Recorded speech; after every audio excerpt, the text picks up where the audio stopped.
Donc bonjour, cette vidéo est un petit peu différente des autres puisque plutôt que de mettre en avant une fonctionnalité précise ou un ensemble de fonctionnalités, on va ici s'intéresser davantage en fait aux différentes méthodes, aux différents outils tiers qui vont permettre en fait de dynamiser l'utilisation de ClickSense en interne ou même en externe et de populariser en fait son utilisation. Donc, la première chose qu'on va mettre en avant, et ça bien entendu, vous l'avez peut-être déjà aperçu en fonction des différentes montées de version qui sortent petit à petit. Nous ne saurons que trop vous conseiller en fait petit à petit d'adopter les dernières nouveautés, qu'elles soient visuelles ou non de clic. Donc ici on va en mettre en avant quelques-unes, c'est notamment toutes les options de styling qui permet en fait d'adopter donc une approche qui est plus moderne en fait. Donc ici, on a la possibilité également sur certains graphiques de rajouter des infobulles qui permettent notamment en fait de gagner en possibilité d'analyse notamment. On a également certains éléments qui avaient été demandés vis-à-vis des tableaux, et c'est la possibilité du coup d'avoir des couleurs de police ou de background au survol de la souris. Et on a enfin la possibilité, je vais en mettre une troisième ici en lumière, c'est la possibilité d'avoir des triggers au niveau des feuilles, comme ici par exemple, où on a la possibilité de sélectionner des valeurs dans un champ. Donc ici, je vais prendre par exemple le champ année et je vais lui dire de sélectionner par défaut le dernier exercice courant, ce qui fait que dorénavant, en fait, quand je change de feuille et que je reviens, eh ben, je vais avoir automatiquement du coup la dernière année qui va être sélectionnée. Donc ici, tous ces ensembles de mises à jour ClickSense qui sortent au fil de l'année vont vous permettre de populariser votre application, de la rendre plus dynamique et de mettre en place certains automatismes qui vont normalement plaire aux utilisateurs et qui vont parfois répondre à des demandes qui vous ont été faites. Ensuite, il y a l'utilisation des extensions. Donc là également, vous avez la possibilité en fait de faire appel à des développements tiers qui ne sont pas réalisés par Click, mais qui sont maintenus en fait par les développeurs. Et ici, je vais en prendre une en exemple. Vous pouvez très bien utiliser l'extension Simple Field Select qui va vous permettre en fait de découper vos volets de filtre en fait et de les présenter sous un aspect soit avec une liste déroulante, soit de le présenter en fait sous forme de boutons horizontaux, soit en fait de présenter par exemple un affichage sous forme de checkbox. Donc là ici c'est un exemple très simple d'extension qui a été montré, qui s'appelle Simple Field Select et qui est téléchargeable gratuitement en fait au niveau de la ClickBranch. Néanmoins, il y a tout un ensemble d'autres extensions, puisque de toute façon, vous voyez que des extensions, en fait, il peut y en avoir un très grand nombre qui existent et que vous pouvez télécharger donc gratuitement. Là, vous allez notamment retrouver une autre vidéo sur notre chaîne YouTube qui vous explique clairement comment en télécharger et comment vérifier en fait qu'elles sont régulièrement maintenues. Enfin, il y a la possibilité de faire appel à des thèmes en fait, qui sont des présentations de couleurs propres en fait à votre entreprise. Donc là, vous pouvez en créer gratuitement avec un site qui s'appelle sensetheme.com.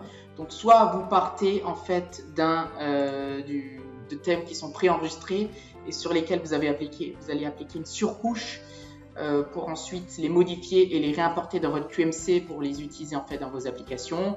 Soit vous pouvez partir de quelque chose de complètement vierge et le paramétrer entièrement. Là ici dans notre exemple, je vais faire appel à un thème qui s'appelle EasyNeo 2020 sur lequel je vais notamment voir que j'ai pu personnaliser les titres, les notes de bas de page, les sous-titres éventuellement, toutes les couleurs, et je vais donc avoir déjà une présentation qui va être plus proche de ce que j'ai l'habitude d'utiliser dans mes trames et dans les différentes communications que je fais en interne. Donc là jusqu'à maintenant, je vous ai présenté donc un certain nombre de nouveautés fonctionnelles, les extensions ou les thèmes. Donc ça, ce sont des choses en fait qui peuvent être mises en place gratuitement, sans réellement, du coup, sans appliquer en fait de nouvelles licences ou avoir un surcoût supplémentaire. Néanmoins, dorénavant, on va aborder un certain nombre de choses que vous pouvez mettre en place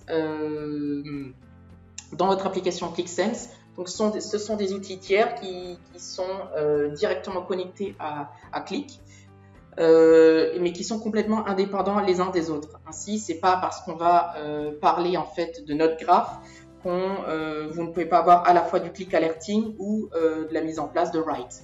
Donc, tous ces outils qui sont au catalogue d'Isineo et que nous pouvons vous présenter soit dans une démonstration personnalisée, soit furtivement dans des vidéos telles que celle-ci,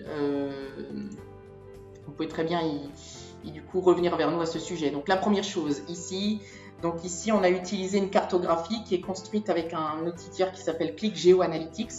Donc c'est un outil qui va vous permettre notamment d'avoir, comme son nom l'indique, de l'analyse cartographique, mais tout en allant en fait plus loin que l'outil Carto qui est présent nativement en fait dans Click, puisqu'il va vous permettre en plus d'avoir des fonctions spécifiques à de la cartographie comme des calculs d'itinéraire ou savoir en fait quels sont les points les plus proches par rapport à tel ou tel point, de faire du géoplacement, etc. Donc ça, c'était la première chose. Donc ensuite, on va mettre en lumière le premier outil tiers en fait, qui est nPrinting. Donc, je vous le rappelle, nPrinting, c'est un outil qui vous permet en fait de la diffusion automatique de rapports, donc soit au format PowerPoint, soit en Excel, en Word, en PDF, en HTML, en fait. Et cette diffusion peut soit en fait être déclenchée en fait à des alertes, à des fréquences qui sont définies, par exemple tous les lundis matins à 9 h, le 15 de chaque mois, etc. De définir quels sont les destinataires. Mais elle peut également utiliser des diffusions sur alerte, c'est-à-dire à partir du moment où un seuil est atteint, où une condition est déclenchée. Donc, il va faire du push d'informations de ce fait. Il peut vous l'envoyer par mail, il peut vous l'envoyer dans un répertoire spécifique ou il peut vous le déposer dans ce qu'on appelle le Newsstand, qui est un portail de consultation dans lequel les utilisateurs peuvent s'abonner à des diffusions et aller télécharger leur document tiers. Mais on a également la possibilité d'utiliser du mode on-demand. Donc ici, c'est directement intégré dans le bundle de Click. Et donc, c'est une extension qui va permettre aux utilisateurs en fait, de générer leur rapport, comme son nom l'indique, sur demande, en fonction des sélections du coup qu'ils vont faire dans l'application. Et bien entendu, il va y avoir donc une gestion de droits ici qui va être appliquée. Donc ici, on va simplement aller lui renseigner l'adresse en fait du serveur et aller ici du coup la rentrer ici. Suite à quoi donc il va mouliner, il va détecter en fait toutes les applications qu'il a trouvées.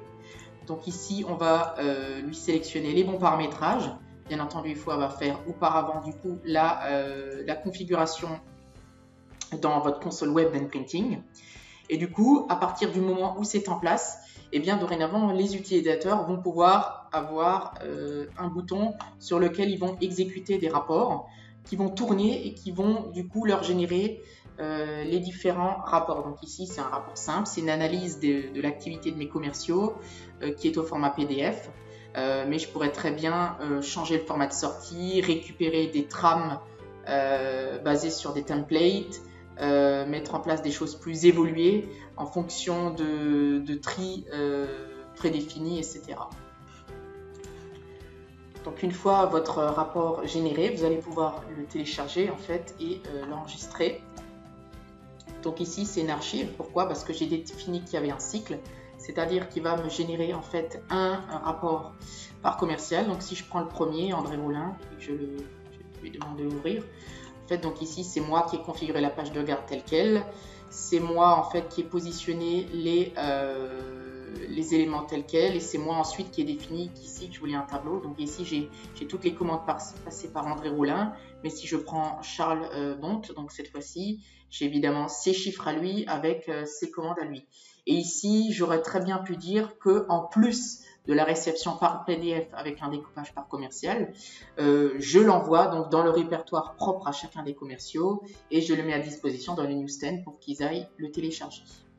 Donc ainsi, avec le mode On Demand and Printing, je vais gagner en autonomie et en performance puisque c'est moi-même qui deviens maître du coup de la génération de ces rapports, de leur fréquence et de leur présentation.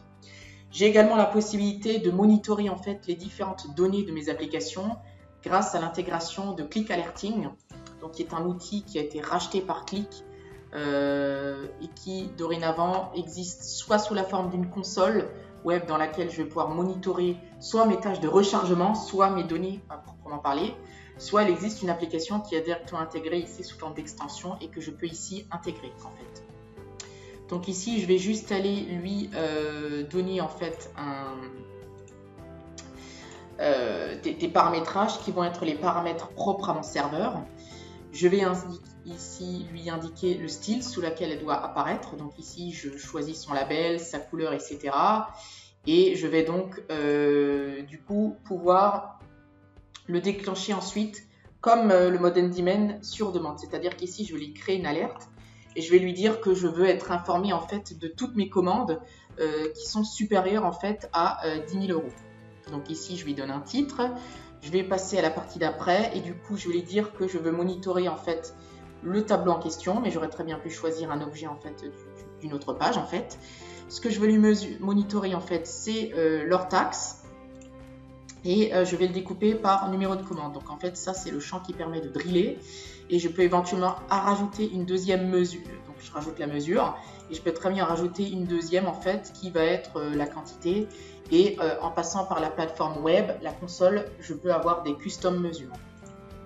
Donc ici, je vais placer la page d'après. Et ici, ce que je vais lui dire, c'est que je veux comparer à chaque fois où le hors taxe, il est supérieur à 10 000. Donc ici, il y a plusieurs méthodes de contrôle. Manual value, c'est ce qui me permet de faire la saisie manuelle. Mais j'aurais très bien pu soit le comparer à une autre mesure, soit un set qui va me permettre de faire des calculs d'agrégat qui vont être beaucoup plus puissants en fait que ce que permet Click when Printing, puisque beaucoup de gens ont malheureusement l'habitude de confondre les deux. Et Preview Scan en fait, ça va permettre de mesurer, de comparer ma mesure par rapport au précédent scan qu'il a effectué, puisqu'il y a une gestion d'historique qui est ici conservée. Je peux éventuellement rajouter d'autres conditions, mais ici je ne vais pas le faire. Et ici je vais avoir la possibilité soit de sélectionner des bookmarks qui sont déjà existants dans l'application ClickSense, soit des filtres. Donc ici, je ne vais pas le faire et je vais tout simplement créer l'alerte. Et du coup, ici, j'ai un petit message qui me dit que mon alerte elle a été créée. Donc là, du coup, si je vais maintenant en fait dans ma boîte de réception, je vais avoir déjà en fait mon premier mail qui est ici le mail de notification et de confirmation de la création de mon alerte. Et en fait, si je pars du principe dorénavant que ma tâche de rechargement est chargée, voilà ce que je reçois. Du coup, je reçois ici un mail de confirmation qui me dit que, je le vois dans l'objet, qu'il y a 20 commandes pour lesquelles le montant dépasse les 10K. J'ai ici un récapitulatif en fait de mes conditions et si je descends en fait, je vais voir toutes les commandes avec leur montant. Et là, la puissance, c'est que chacun des liens en fait est une redirection vers l'application avec le filtre qui est appliqué. Donc ici, si je prends la commande 10 991, que je clique dessus, je vais avoir une redirection qui va se faire vers l'application avec du coup le filtre qui a été préenregistré.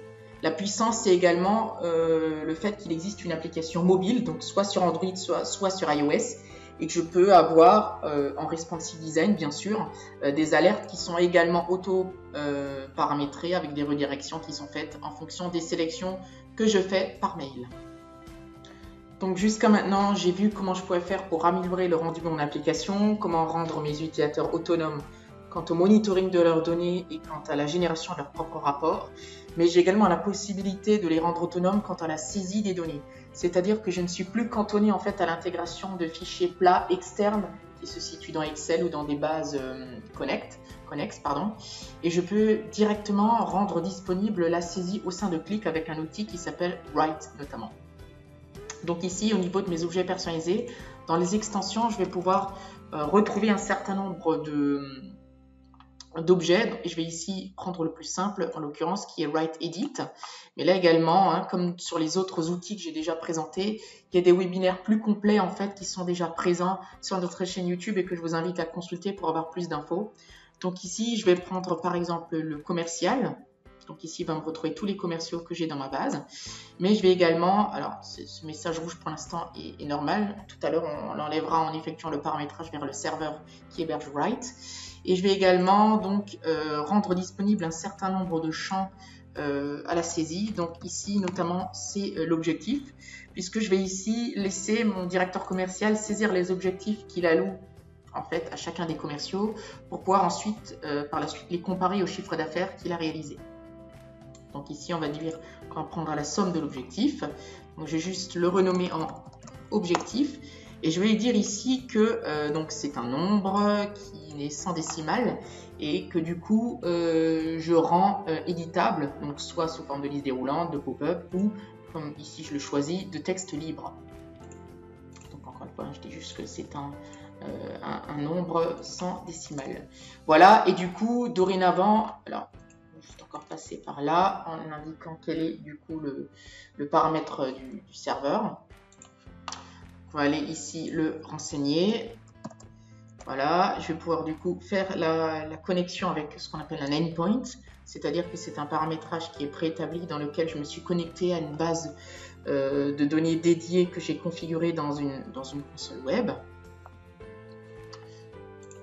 Et du coup, une fois qu'il aura établi la connexion, je vais chercher mon endpoint ici et du coup valider. Dorénavant, je peux en fait autoriser l'utilisateur à faire des saisies. Donc mettons que Clara Clément, en fait, l'objectif que je lui avais fixé, c'était 120 000. Voilà. Que l'objectif de Cyril Ponce, en fait, c'était 60 000. Je fais mes saisies que je valide. Ensuite, je les valide. Voilà. Il va y avoir un rechargement partiel de l'application qui va avoir pour effet de réimplémenter en fait mes saisies au niveau des graphiques et je vais donc pouvoir comparer ici mon objectif à mon chiffre d'affaires. Donc ce qui se fait bien avec Write, c'est d'avoir des applications dédiées de la saisie par exemple qui vont du coup écrire les valeurs saisies dans des bases de données et qu'ensuite je vais utiliser dans mes applications de production pour récupérer les données. Donc ici, c'est le cas le plus simple en fait qu'on trouve dans Write. Bien évidemment, on peut aller beaucoup plus loin. Il y a un module dédié notamment pour faire de l'élaboration budgétaire. Là, comme je le disais tout à l'heure, je vous invite à aller consulter le webinaire prévu à cet effet qui vous apportera bien plus d'infos que ce que je viens de faire. Ce que je peux également utiliser donc en interne comme outil, c'est NoteGraph. Donc ça, c'est une plateforme qui va me permettre notamment à travers une fonctionnalité de Dependency Explorer d'avoir ce qu'on appelle du data literacy, c'est-à-dire qu'il va comparer le cheminement qui se fait en fait entre mes fichiers sources, mes applications d'extraction, de transformation, de production et éventuellement même ensuite si j'ai du modèle 4 tiers avec du binary load. Donc cette application va me permettre en fait que ce soit à moi qui fait partie au service SI ou à des utilisateurs finaux si je leur transmets une documentation, de pouvoir en fait retracer l'origine de mes données, comment elles sont calculées, est-ce qu'il y a des règles de gestion spécifiques qui sont appliquées. Donc si par exemple je développe un QVW ou un QVD derrière, en fait je vais avoir le contenu qui va être affiché derrière et ce que je peux également faire, donc et ça c'est très intéressant en fait au niveau de mes utilisateurs, c'est de générer de la documentation. Donc ici, mettons sur le QVW des clients, je vais générer la documentation qui va, donc ici présente au format Word, et qui va, dans son contenu, m'afficher donc où il est situé, quand il a été créé, etc. Donc avoir de la métadata. Je peux avoir chacune en fait des tables de ce QVW avec à chaque fois les champs, les valeurs uniques, donc de pouvoir retracer tout le contenu en fait qui a été généré.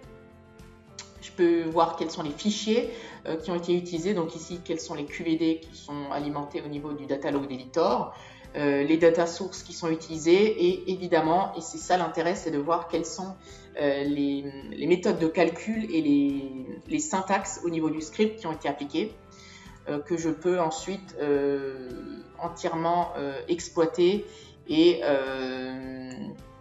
utiliser en fait si jamais je constate effectivement qu'il y a une règle de gestion, soit qui n'a pas été bien appliquée, soit qu'il faut revoir en interne. Ce que me permet également de faire notre graphe, en fait, c'est de jouer son rôle de Data Quality Manager. C'est-à-dire qu'ici, il y a tout un ensemble de tests, que je peux mettre en lumière. C'est de voir, par exemple, si une tâche a bien tourné, si, donc ici, je vais juste en créer un sur l'application, ma première appli, et de voir, en fait, si, même si certains champs, en fait, contiennent des données qui sont cohérentes par rapport à ce que j'ai préfixé, etc. Donc ici, je vais rajouter un test item. Et mettons, en fait, je vais tout simplement aller regarder l'application en elle-même. Donc ici, je vais aller choisir mon application qui est... ici, il m'a retrouvé toutes les applications que j'ai dans mon hub, en fait. Donc l'application que moi j'utilise, c'est ma première appli. Donc, je vais sauvegarder. Et ensuite, je vais rajouter donc un test task, c'est-à-dire un test. Et je vois qu'ici, les tests, ils peuvent être de plusieurs types. Soit exist, c'est-à-dire qu'il va regarder en fait s'il y a des valeurs. Il va pouvoir regarder en fait s'il y a des expressions qui sont correctes, s'il y a des master mesures qui le sont également, si ça a bien été mis à jour, etc. Donc par exemple ici, ce que je vais regarder, c'est updated. Et je vais regarder en fait ici si ça a bien été sauvegardé.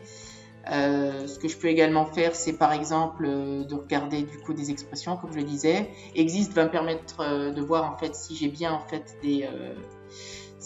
ici des données qui existent. Donc ici je vais sauvegarder et du coup pouvoir faire tourner tout ça. Donc ici, là, ça a été uniquement un test que j'ai créé manuellement. Néanmoins, il y a des tâches derrière qui peuvent exister puisque je vois qu'il y a toute une gestion de jobs que je peux paramétrer et que je peux lancer et exécuter à des fréquences qui sont définies. Donc cet outil de notre graphe peut également intégrer des add-ons. On voit qu'il peut être connecté avec des API, qui peut gérer en fait du endprinting, des extensions ClickSense, etc. Et il va surtout très certainement servir à la SI pour pouvoir vérifier la cohérence des données et être certain que je ne mets pas à disposition en fait à mes utilisateurs bien des données qui sont erronées ou qui sont mal implémentées au niveau de mes applications de transformation tout simplement. Donc là, jusqu'à maintenant, on a vu tout un ensemble d'outils tiers qu'on peut utiliser pour favoriser son intégration en interne.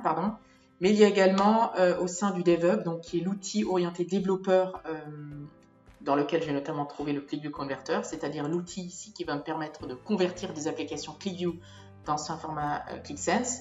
Eh bien, je vais aussi y retrouver en fait ce qu'on appelle le Mashup Editor, c'est-à-dire que c'est un outil qui va me permettre de développer des mashups.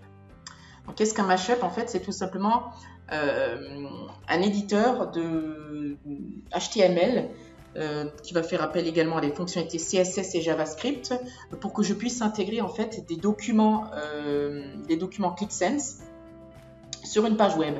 Et alors, je vais avoir la possibilité du coup de transmettre donc cette page à des tiers externes, de pouvoir l'implémenter et l'encapsuler directement sur ma page web. Donc ici, comment ça se présente? Eh bien, j'ai la possibilité de faire appel à des templates. Et ici, je vais avoir la possibilité du coup de connecter une application, de récupérer les différents objets et de les positionner dans une page web. Donc ici, par défaut, ici mon mashup il est déjà défini, mais comment ça se présente par défaut? Eh bien, quand je pars d'un mashup vide, j'ai en fait ce qu'on appelle des placeholders, c'est-à-dire en fonction des templates, des endroits vides dans lesquels je vais pouvoir aller positionner mes différents objets. Donc ici, si je reprends, en fait, il suffit de faire un glisser-déposer et d'aller ensuite y retrouver son objet. Alors ici, je suis dans une preview, mais bien entendu que derrière, il y a tout un ensemble de paramètres HTML, JavaScript et CSS, ainsi en fait que de documents externes que je vais aller charger.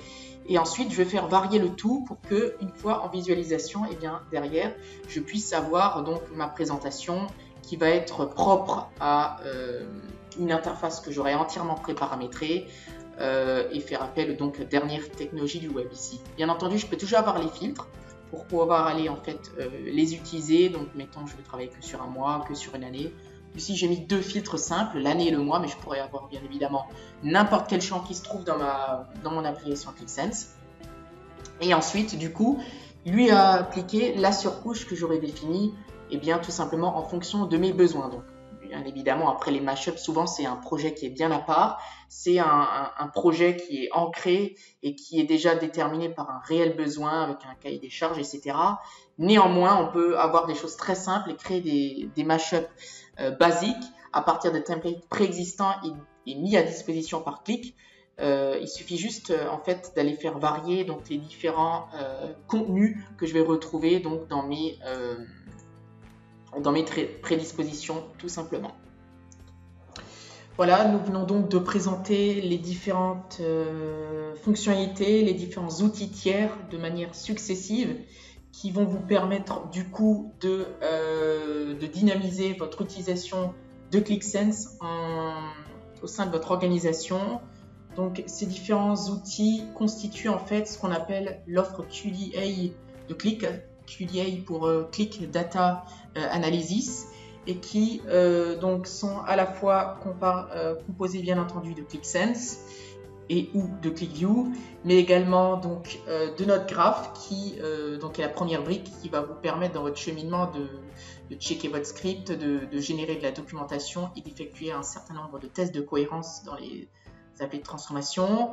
Il y a également du WIP, donc comme je le disais, qui est l'outil qui va vous permettre de gérer du versionning, éventuellement effectuer du rollback, de faire en fait comme de la gestion de projet en fait sur les différentes modifications qui sont réalisées au sein des différentes applications. Vous avez également du Write qui est développé donc par la société Inform et qui permet notamment de permettre des saisies utilisateurs directement au sein des applications Qlik Sense, mais aussi d'aller un peu plus loin et de dédier une partie de son activité à tout ce qui est élaboration de la gestion budgétaire. On a également donc du Qlik Alerting qui va vous permettre de monitorer vos données, mais peut permettre aussi notamment de monitorer vos tâches de rechargement en vous alertant si elles sont en erreur ou si elles prennent trop de temps en fait à se recharger. Et puis on va retrouver notamment du Nprinting qui est l'outil qui va vous permettre d'effectuer de la diffusion sur vos différents rapports dans un format qui était prédéfini, un certain nombre de destinataires et au format voulu. Donc ici, cette offre QDA trouve également son penchant pour une phase d'amont, puisque chez Qlik, sur le catalogue, il existe aussi l'offre QDI pour Qlik Data Intégration et qui va être centrée, elle, autour de tout ce qui est Qlik Catalogue et Qlik Replicate et Qlik Compose, qui sont des outils de data dictionary ou des outils de réplication de bases de données qui vont servir donc aux organisations pour que les utilisateurs puissent aller piocher dans différentes sources de données en fonction de leur fiabilité, en fonction de leur taux de rafraîchissement et du coup de répliquer soit en temps réel, soit en fonction de jobs des bases de données pour que Qlik ou même d'autres outils, hein, puisqu'il s'agit de solutions agnostiques, pour aller faire de la réplication de données. Isineo, bien entendu, maîtrise en fait complètement tous ces logiciels. Ils sont, en plus d'être master reseller sur la solution Qlik Sense en 2019, experts sur toutes ces solutions. Et bien entendu, si vous avez un projet, si vous avez un besoin sur l'un d'entre eux ou sur plusieurs d'entre eux, nous vous laissons nous recontacter à ce sujet. En attendant, je vous invite donc à vous abonner à nos différents réseaux sociaux, à notre chaîne YouTube, forte en contenu malgré les vacances, et vous remercions de votre attention. Merci.